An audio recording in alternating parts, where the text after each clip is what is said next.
Hi folks, Chris Mask from Eastlink Community TV's off the Chip Wagon. Hopefully you and your family are doing well in these unique times, but maybe a little bored, looking to play around in the kitchen. 'Tis the season for rhubarb. So maybe this stuff is growing wild in your backyard. Maybe it's growing in the forest around you. Maybe you've planted it in your garden and now it's taking over your garden. This is a hardy winter vegetable. Yes, vegetable, not a fruit. In fact, it grows all the way up in Alaska, and if you really do the right things inside, you can grow rhubarb 365 days a year. It's a really hardy vegetable. But it's not like it's new. I mean, this stuff has been around a long time. Chinese medicine has documentation. They've used it for 5,000 years. It's actually the Romans and the Greeks, though, that we can credit with giving it its name, because they got it from the barbarians, the barbarums, which were on the other side of the land marker, the Rue River. So that's where it came with Rua barbarum, and hence it got shortened to rhubarb eventually, and I'm happy with that. Islamic culture, they've been cooking with it since about the 10th century. This pairs incredibly well with sugar. As a kid, I mean, who does remember taking a stalk of rhubarb, dipping it in some sugar, and having a little snack in the afternoon? In fact, cooking with rhubarb really hit its height around World War II, but then during the war, when sugar became such a hot commodity and was rationed, that's when its popularity took a nosedive. This is incredibly versatile. In terms of vegetables and versatility, there's like 1,800 different ways you can prepare it. Most people stick with the conventional jam or tart or pie, but we're gonna look outside the box with this. When you start cooking with rhubarb, something you gotta remember is this: the leaf is toxic. This is not fit for human consumption. Do not eat the rhubarb leaf. We're gonna focus on the stalk.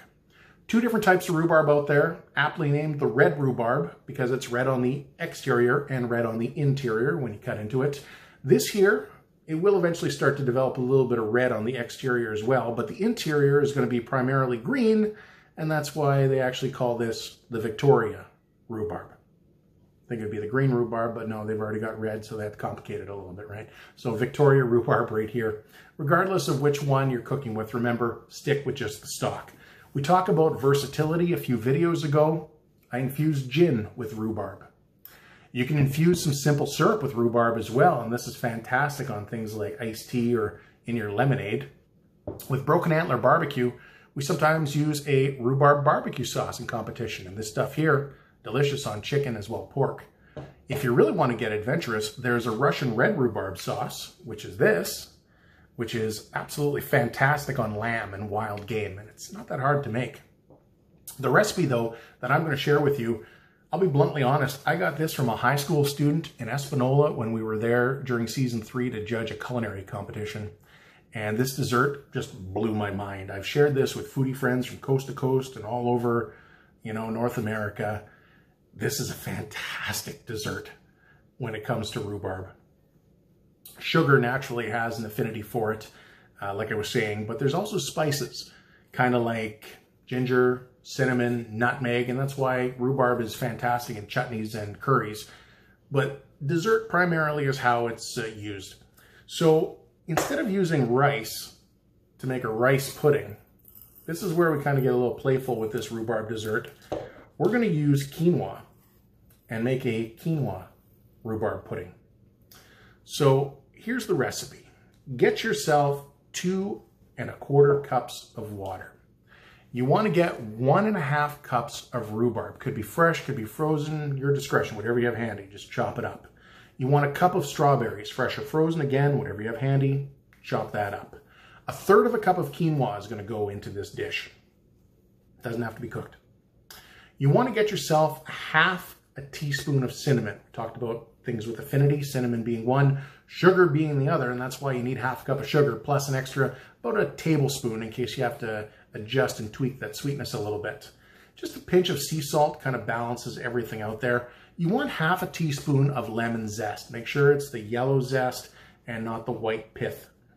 About a tablespoon of cornstarch is going to be needed for this, and then maybe you want to have some Greek yogurt and some vanilla just to add as a topper a little bit later on. Here's the breakdown for it. Get yourself a medium saucepan, and you're going to add 2 cups of water, all your rhubarb, your strawberries. You're going to add your quinoa in there as well, and your cinnamon and your salt. And you're going to bring this up to a boil, and then you're going to reduce the heat and let it simmer for about 25 minutes or so. Make sure you cover it. From there, You're going to stir in about half a cup of sugar. Like I said, you can tweak it with that extra little tablespoon. It's basically season it to your taste. Add your lemon zest here, and then it'll really brighten things up. Whisk your cornstarch in that quarter cup of water you have left over together, make a slurry for it, and then you're going to pour that in, bring it back to a boil, and then again, let it simmer again for about another minute with a small rolling boil. That's going to really thicken this up nicely. Separate it. Put it into whatever container you want, let it cool for a good hour. Now you can take your Greek yogurt, you can mix that in with some vanilla, you can add a little bit of lemon zest, some pistachios if you want, but let me tell you, this quinoa pudding with the rhubarb and the strawberries, this is a fantastic summer dessert. Try serving it inside a coconut shell. Doesn't get any better than this, folks. Stay safe. I honestly could eat a bucket of this stuff.